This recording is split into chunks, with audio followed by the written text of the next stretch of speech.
guys, welcome back to another episode of Women Gone Wild podcast. You are in the car with me on my way to work. It is the first day. I am excited to get this money. You know what I'm saying? I'm not excited to be working, never excited to be working, but this isn't my, I've been working for the past month or so. This isn't my first time working in a while. It's just my first time at this job. So I'm on the way there, and you're with me. I have my coffee. Probably shouldn't have started the morning off with caffeine, but we're here, and I have energy, and I'm doing this. I'm not sure if this is the best way to do this because you could possibly hear my car engine in the background. Speaking of my car, I know you guys probably didn't come here for this, but I just got to vent for a second. My poor car, I've named him Prince, has been hit by some random stranger. We don't know who it is. But I parked my car outside my boyfriend's house yesterday, and we were gone for a few hours. And when I came back, my shit had a big ass dent in it that was not there before. And I was so fucking pissed. But I've been working on this thing where I try not to dwell on things that I can't change, and I am practicing and embodying the art of being attached to nothing. I literally have it tattooed on my right hand, attached to nothing, and I have connected to everything on the other side, but on the other hand. But yeah, just trying to release my attachment and my emotional attachment, more so, to material thing. The car still works, the car still runs, the car still drives, so that's all that matters. It's fine. Like, I can't win everything, unfortunately, and nothing lasts forever. So yeah, I'm taking it better than I would have probably like a year ago, honestly. So there's growth for you. But yeah, let's get into the conversation today. So I guess I kind of just wanted to talk about some of the things that I've been seeing lately and noticing just in the energies and in just the span of consciousness over the past few weeks. So I'm seeing that this reality just isn't what we think it is, guys. It just simply isn't. Some people are on different frequencies. Everybody's on different frequencies, and the people that you think that you would think that are on the same frequency as you are not, and that could possibly be the explanation for why there's missed calls, rescheduled appointments, canceled events, canceled outings. You know what I'm saying? Like, niggas just not on the same frequency. And it's because, like, niggas are existing in different timelines and dimensions, and it's no joke. I really believe that this reality is fragmented in ways that aren't so linear. Like, instead of there being past, present, future, I feel like all of this shit is happening all at the same time. And there's many theories about this being true. I'm not going to get into it, but with reality not really being constructed the way that we think it has been, it's quite possible that dimensions are split heavily, and that it's easy to switch over into different dimensions right now, which is why you are seeing a lot of just people becoming possessed in ways that, and I'm not saying like demonic necessarily, but people being kind of just overcome with the energies that are around them, and being susceptible can't talk today, being susceptible to just that energy that's around them. Like, for example, you're in a coffee shop and the person in front of you is irritated with the cashier, and that irritation from the cashier spreads to you, because now the cashier is irritated with you and she's being rude to you. And like, someone on the phone doesn't even know what's happening at the cash register. They're in the corner on the phone, but all of a sudden they just get irritated as fuck as well to the person that they're talking to. And it's like not even that serious. Like, that's the type of shit that I'm talking about. And you know, you're just having, like, you're seeing all these altercations that are happening, or like just bullshit happening. I know that, like, like, it's not easy, you know, reacclimating to public, like being in public and being social after COVID. But like, people are acting strange, and that has not gone unnoticed. But yeah, like, the veil is very thin, and that's why I say it's easy for people to switch into different dimensions and different frequencies, and for different energies and entities and thought forms to enter your realm of consciousness. And so, yeah, it's just, I guess, like, what I'm basically saying is protect yourself out here, okay? This is not a game. And just, you know, maintain whatever frequency you want to be on. And you can't force others to be on the same wavelength as you. Learn to be, I think that a lot of us need to start being really comfortable with just either being uncomfortable in the presence of others, or just being alone. Like, we need to learn how to coexist in our in our discomfort, in our uncomfortability. Because I know that, like, a lot of people struggle with social anxiety and just having a low social meter in general. And I definitely empathize with that. But we just have to put more effort into connecting with each other nowadays, if we want to, you know, remain in the same dimensions. I think that the reason why, like, it's really complicated, because, like, when I think of walls or rooms, the number 4, boxes, they all have, like, that, like, even social media. I think about boxes. I think about, like, squares, rectangles, people being in that black, like, being face first in their little black box, in their black mirror, and how that can be, like, isolating, kind of soulfully, actually. And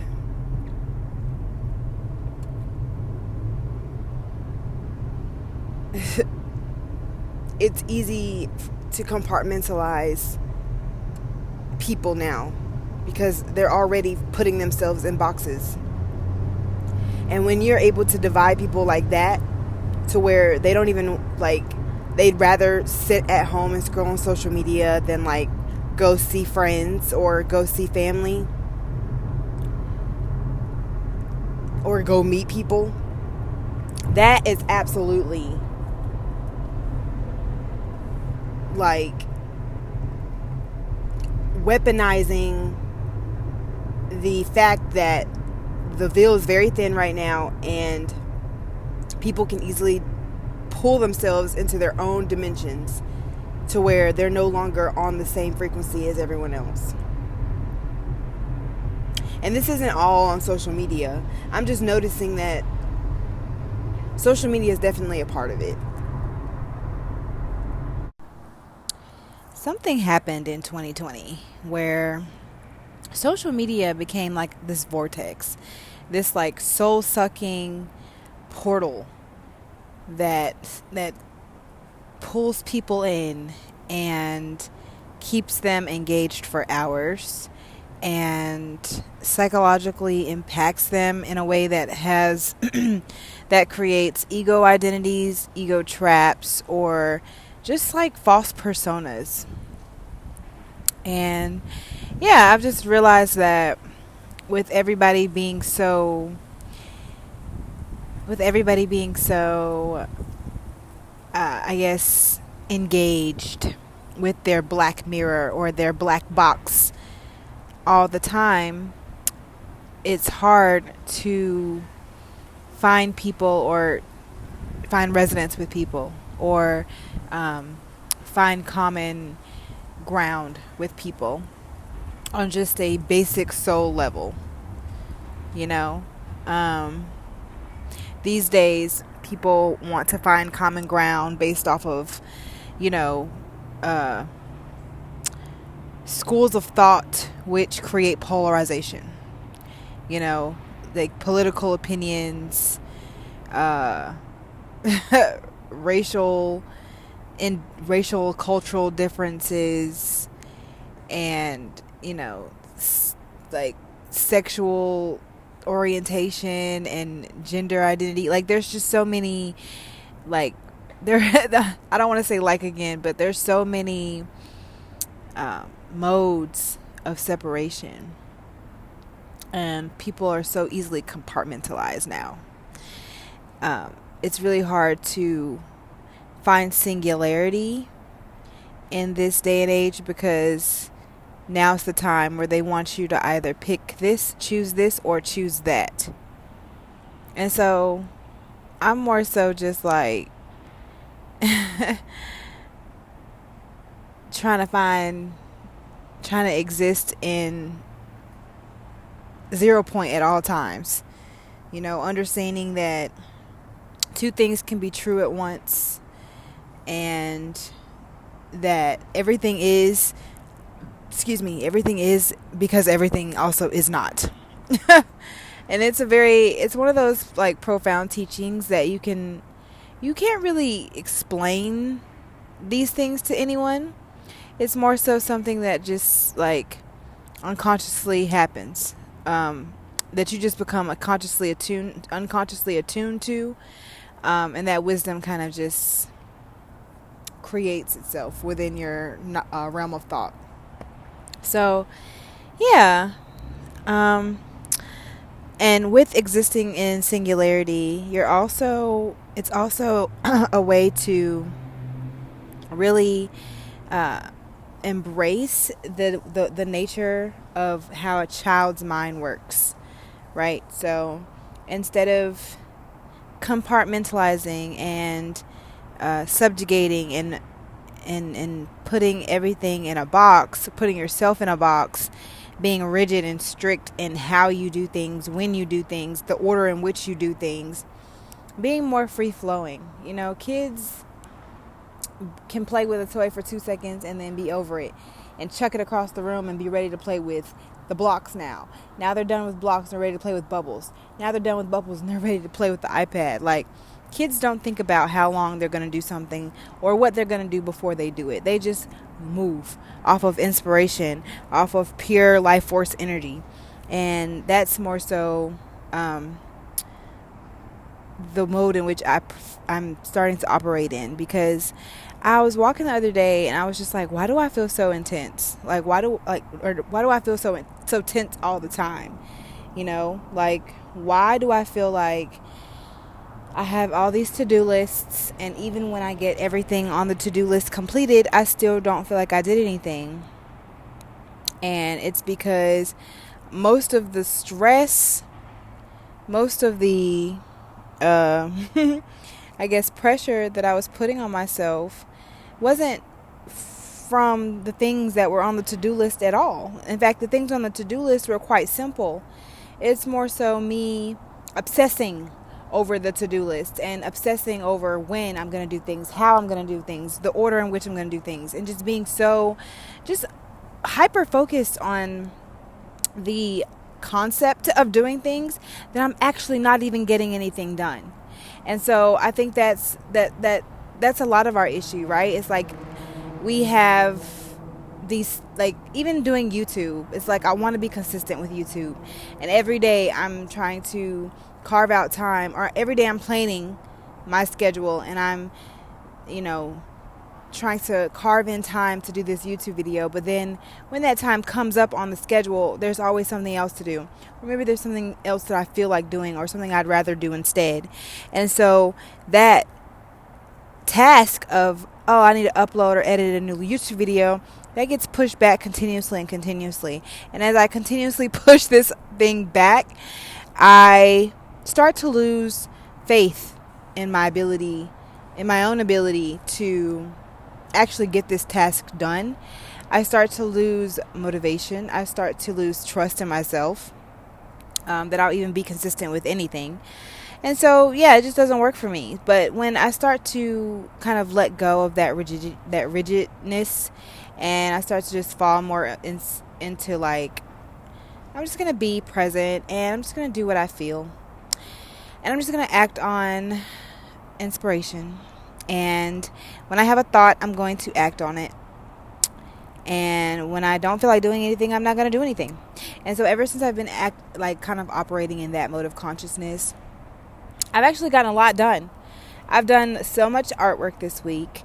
I'm, recording this podcast right now, and it's because I stopped being so strict and putting so much pressure on myself as far as following a schedule or following a sequence of tasks.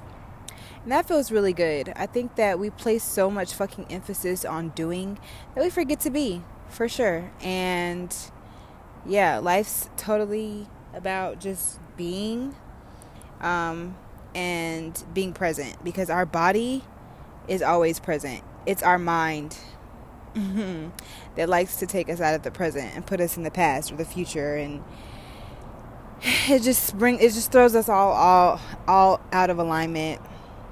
And so that's why it takes extra work these days to recalibrate yourself and really fine tune your body so that it can exist in its natural state without being disrupted by all of this.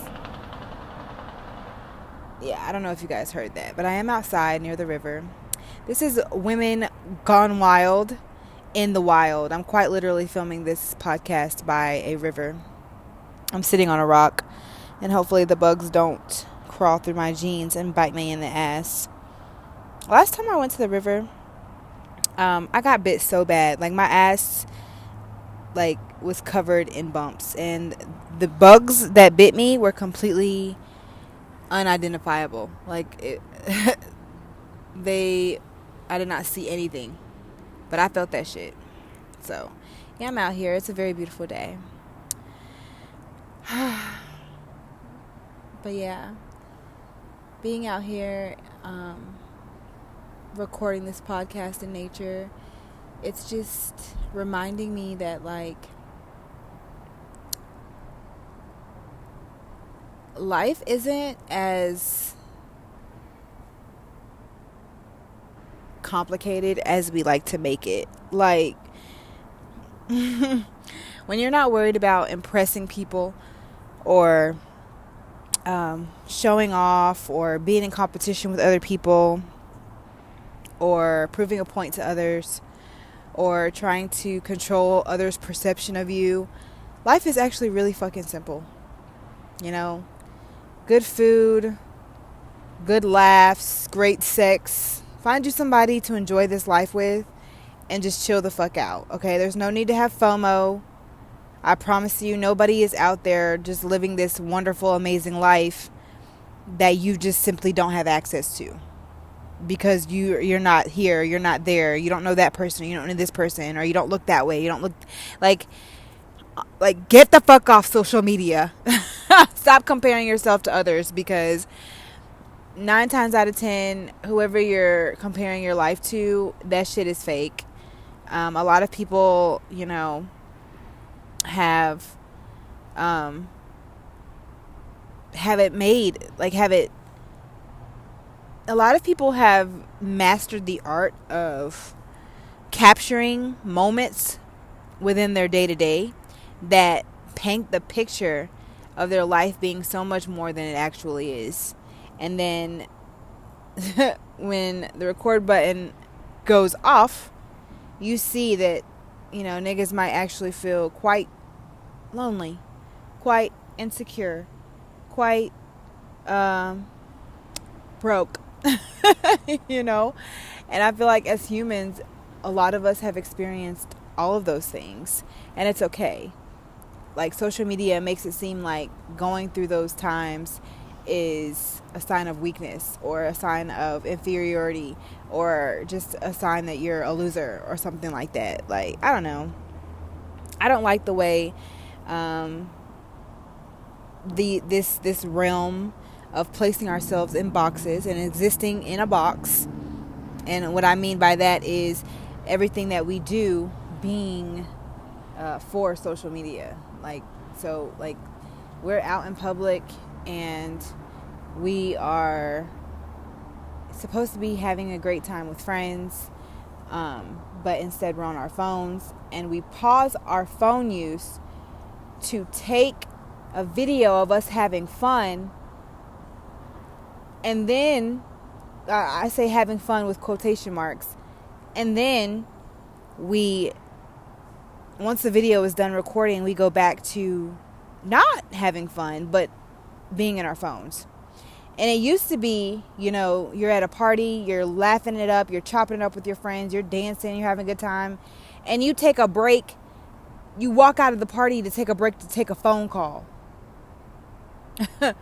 Right? Now it's the exact opposite, where you are like on your phone and you take a break to make it seem like you're having a good time, and then you go back to your phone.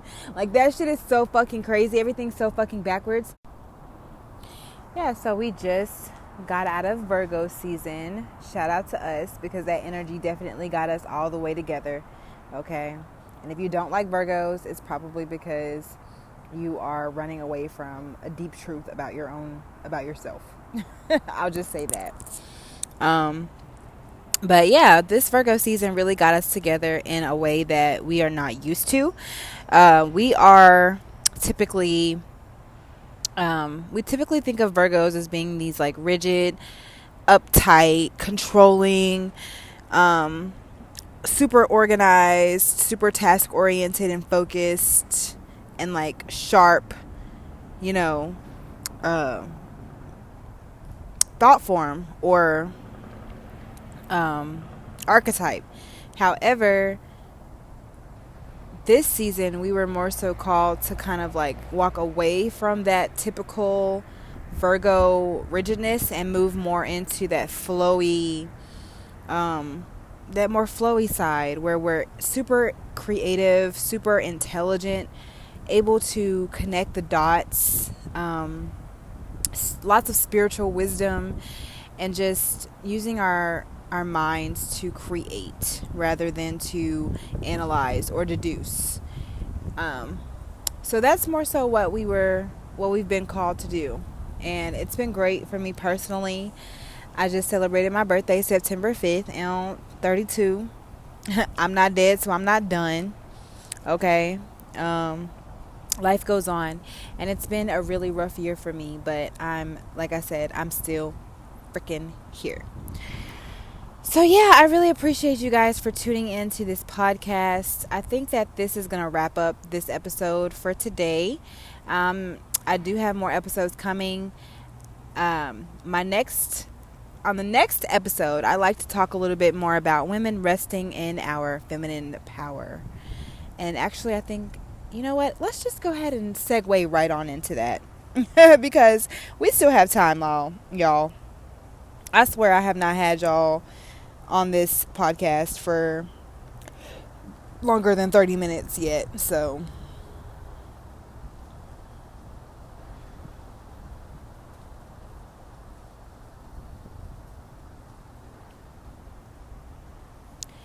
yeah, so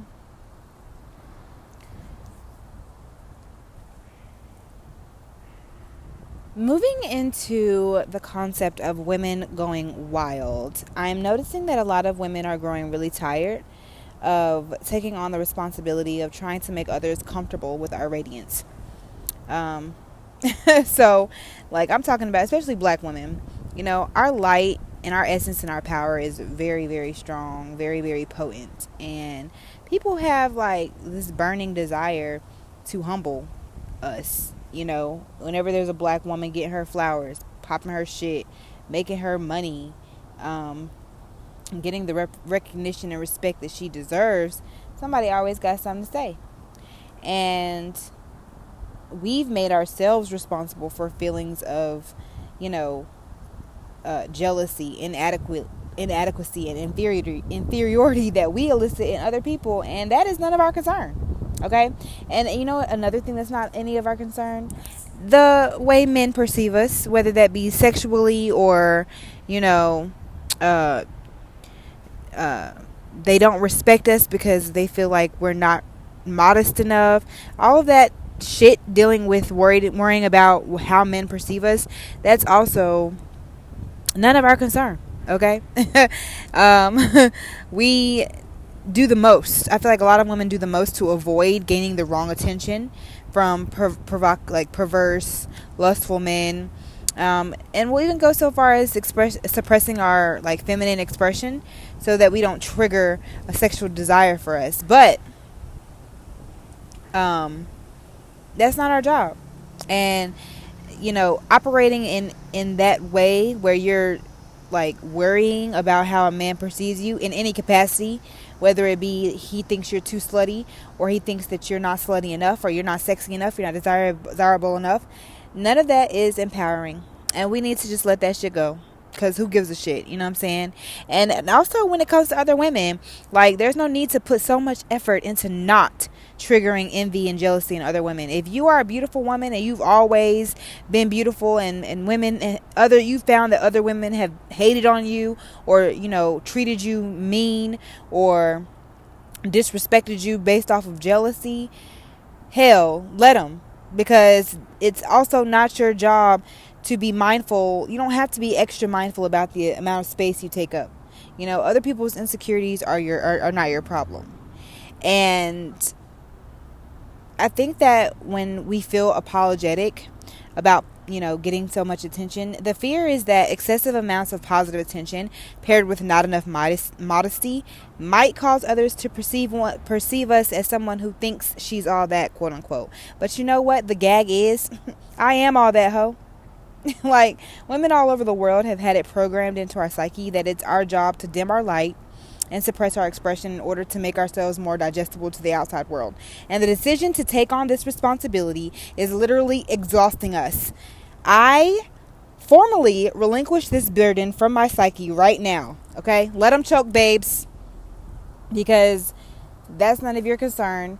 You are allowed to take up as much space as you do. And your light is going to burn bright and shine bright, and you don't have to worry about who you're blinding, because if they can't handle it, oh well, you know, it's not your burden to carry. Okay, so I just wanted to leave you guys with that message. I think I should like recite this at the end of every podcast. Just, women, please don't be afraid to take up space and pop your shit. Don't let nobody humble you. Okay? And if people feel like you're unbearable, like your confidence and the fact that you're so sure of yourself and you're so strong-minded, willful, determined, capable, if that bothers people, you don't want their weak asses around you anyways. Because a lot of how your life looks is determined by who you keep around you. And if you have a whole bunch of hating ass motherfuckers around you, they can't help you grow. They cannot help you evolve. So, fuck them. But that's going to conclude today's podcast, guys. I really appreciate appreciate you guys for tuning in. Make sure you check out my Patreon, where I will be posting exclusive bonus episodes, more so talking about my personal experiences with polyamory, dating 2 men at one time, and just more sexual, sensual, personal content. So yes, make sure y'all tune in. Patreon is a monthly subscription of about $8 a month. It's really not expensive at all. And when you subscribe to my Patreon, you help me pay a bill every month. So I really appreciate that. I'll see you guys next time, and I hope you guys have a great rest of your day.